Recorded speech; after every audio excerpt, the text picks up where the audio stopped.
Oh, hey, didn't see you over there. My name's Luke, a lifeguard at 24 Hour Fitness, and I'm about to do my morning cleaning before the pool opens for the customers of the day. And I want to take you through the steps that I go through because it leaves everything in the pool nice and clean, ready to go, and it takes about 15 minutes, give or take. So if your shift starts at 5:30, basically get to work at 5:10, and you will have plenty of time to clean, make sure all the facilities are looking spanking new, and then 5 minutes to hop in the shower. Ours is broken, but 5 minutes to hop in the shower, and then you're fresh and clean and ready to start the day. So let's get to it and go over what we need before we can start this process. Okay, so what we are going to be using for this whole cleaning process is quite simple. I've got a spray bottle which has tea tree oil and distilled water at a ratio of 10 to 90. So in this thing, we've got a little gray bottom part, and I fill the gray bottom part up with tea tree, and then I fill the rest of this with distilled water. Then we've got our hose, which has our spray nozzle connected. And then we've got down here an orange cone, which will be used to prop the door so that our hose doesn't get snipped or cut or anything. And then, of course, finally, our bucket and mop, which we have a special mop here. Specifically, I suggest getting one for your club as well, that says lifeguard use only on the handle. And that's because sometimes mops can be used for gross, nasty things, and we do not want to use any of that inside our nice clean saunas. So let's get started. First things first, we're going to start with is cleaning the inside of the sauna. Now, if you can't tell by the fog, the sauna should be on in the morning because the people in the front desk should be opening up the sauna in the morning, and it is good that it's hot because it's going to make the water dry and the tea tree oil dry at the same time, have everything smelling great, and by the time people get in here, they will be loving you for having the heat inside. And basically the biggest thing to make sure is when you are spraying the walls and the floors, you are spraying away from the rocks. You want to be holding the spray at an angle so that none of it gets on any of the electronics or the rocks or anything, and it stays specifically on the walls, chairs, and floors. So let's move the camera out of the splash zone and get right to it.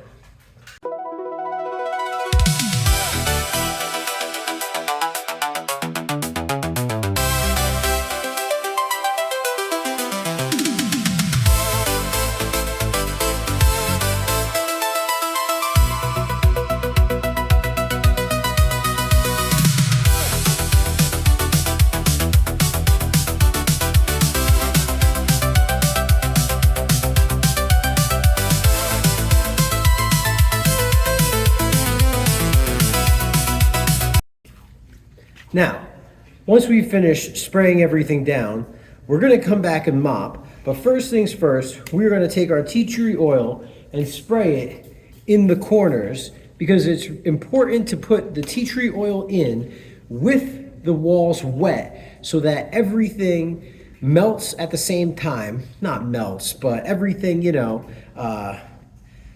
dries off at the same time.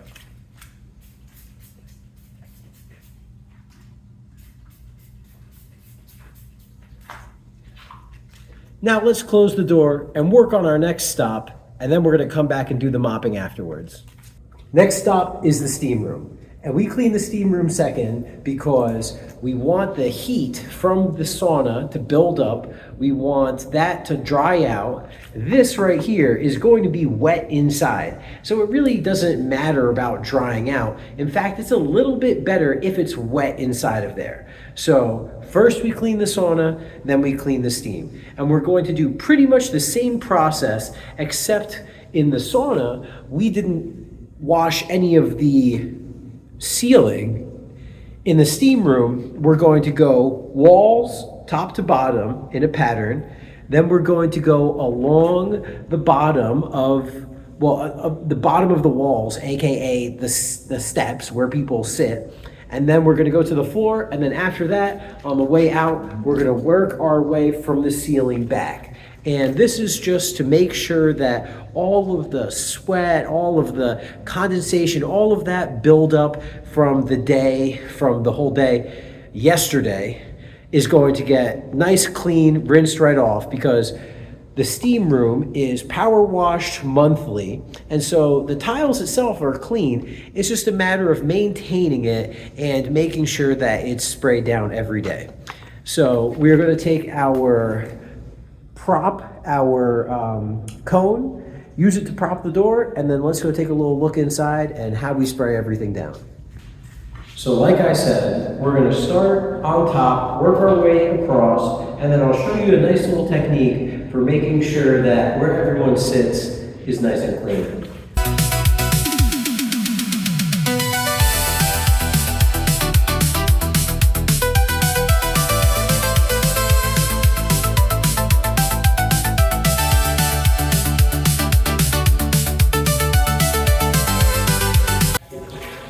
So we've done all the walls. Now we're going to do where everybody sits. And the secret technique is to go sideways along the top, and you're basically going from one corner to the other. And what that's going to do is that's going to push the water down and out. So the water is almost going to scoop everything that's on the steps and bring it out onto the floor. And so we do that on the top step, do that on the bottom, then everything's on the floor, and then once everything's on the floor, then we spray it into wherever the drains are. In this case, we've got the one drain in the corner, and we've got the one drain down here. So I'll show you where that looks like.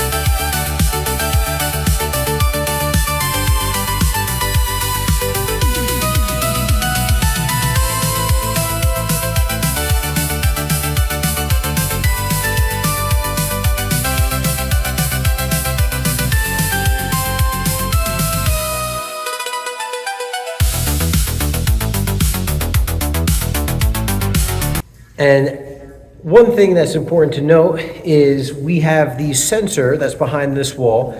Just like we did in the sauna, we are not going to spray the sensor. We are not going to spray the sensor area. We do not want the cold water leaking into it and causing any damage. We are spraying away towards the wall. There's obviously going to be little splashes, but do not go directly onto the sensor or into the sensor. And then of course, just like in the sauna, our last step is going to be spraying our nice smelling cleaning tea tree mix. And for this, we're going to go into the corner where the steam comes out in those walls, and we're going to kind of give that area a nice spritzing.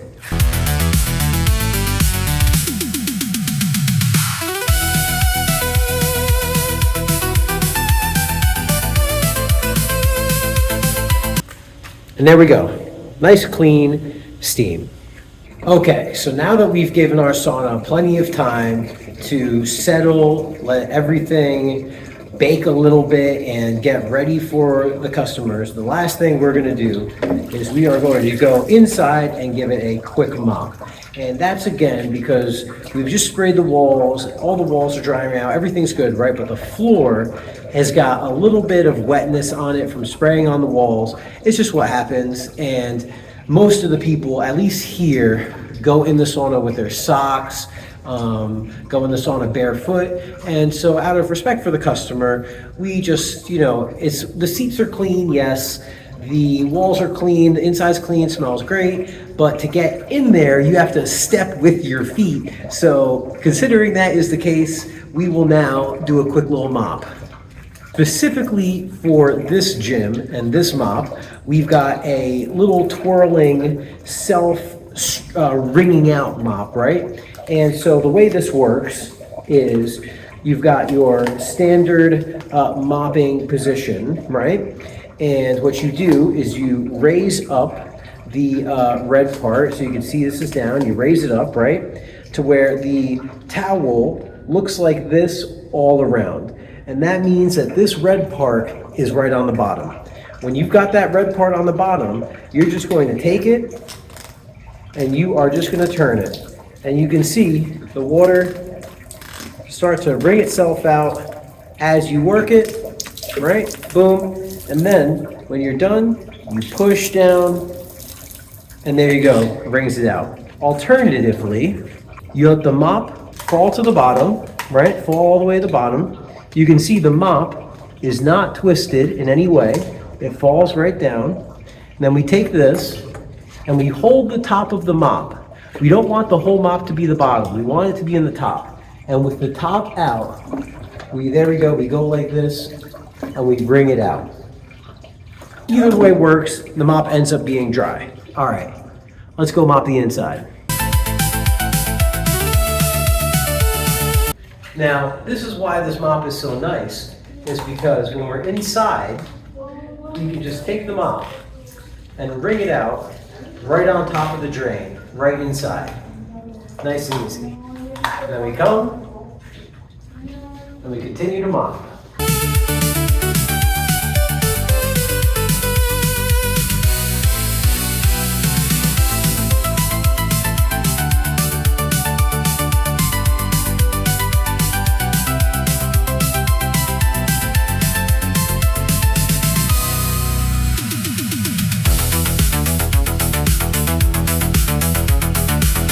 All right, so now we finished cleaning the sauna, we finished cleaning the steam, and the next step is going to be preparing the hot tub, preparing the pool, and mopping the floor.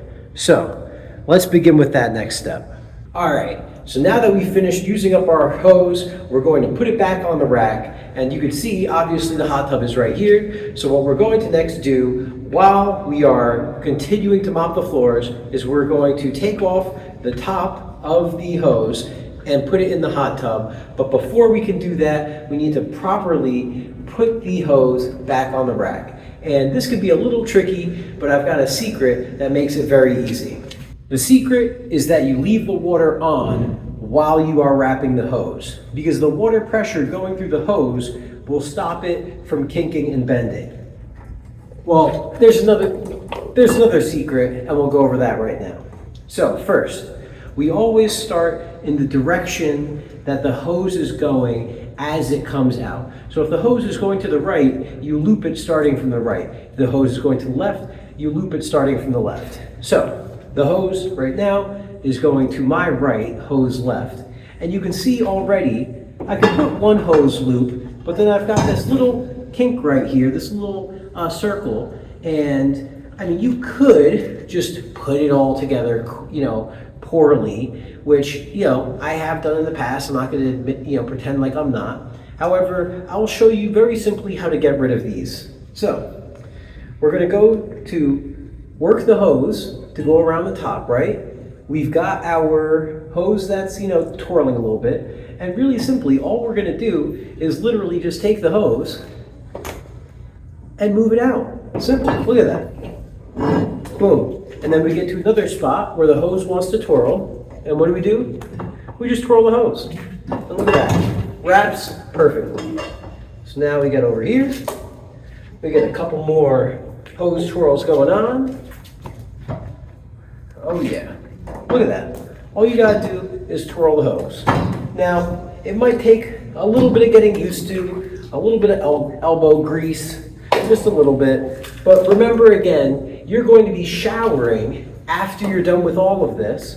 So, it's okay if you get a teeny little bit sweaty, or this is, you get your hands dirty a little bit from the hose. Remember, after we're done with this, we're going to be taking a nice shower to get fresh and clean and looking good for the customers that are coming to your spa.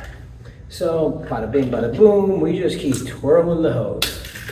And again, the water pressure makes it so that you're not going to get any kinks in your hose. Look at that. Beautiful. Now, we make sure that our water is turned off at the top of the hose. And then once it's turned off, we simply take off the sprayer, which I like to leave right here. And then we take our hose, well, put it in the water first and then turn it on. Simple. Oh, and I forgot, just in case you open early and there's people that want to swim and you're done cleaning everything and you want them to come in, don't forget to put an orange hose. Don't forget to put an orange cone on top of the hose, make sure nobody trips and the floor is safe. Now that we have our facilities prepared, our hot tub is being filled up, the next step after that is going to be to test the pool's chlorine and pH, make sure that they are level, because we're pretty much just about ready to open up. And for us, we've got our testers over here, so let me go grab one of those.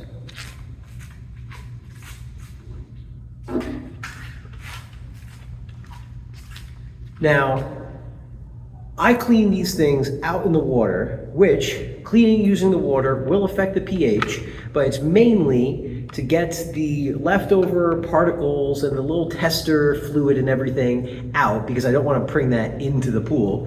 So what I do is after it's cleaned with the water, I go in with the pool water, shake the pool water out, then go back in again, and that's what I use to get my true reading. My preferred level of water, as you can see, it's pretty much right where you could see a little U at the top, a little air bubble. Maybe I could go for this guy a little bit in here, just like that. It's gonna be tough to balance, but essentially you want it to be probably 80% of the way full. You'll be able to see the pool levels. I mean, the pool levels really only need to be about halfway, because you want it to be between 7.6 and 7.2 for pH and between 2.0, 1.5 for chlorine. So as long as you're above 75%, you're good. And that's that as far as opening the pool. And now, while everything is pretty much taken care of and you could just open the pool and be done, we're gonna go that little extra step, because we already have the mop and bucket out. We've already mopped the inside. So the last step before I open the pool is the pool area is to mop everything down. And again, there are some people here that are regulars that come early and they don't care about, the floor. They'll step on the dirty floor, they'll walk over. It's no big deal. For me, however, though, if I can get everything done before 5:30, before the pool opens officially on the website, it says, 5:30 to 9 p.m. on the pool. If I can get as much as I can get done before 9:30, I get as much as I can get done. So let's start mopping.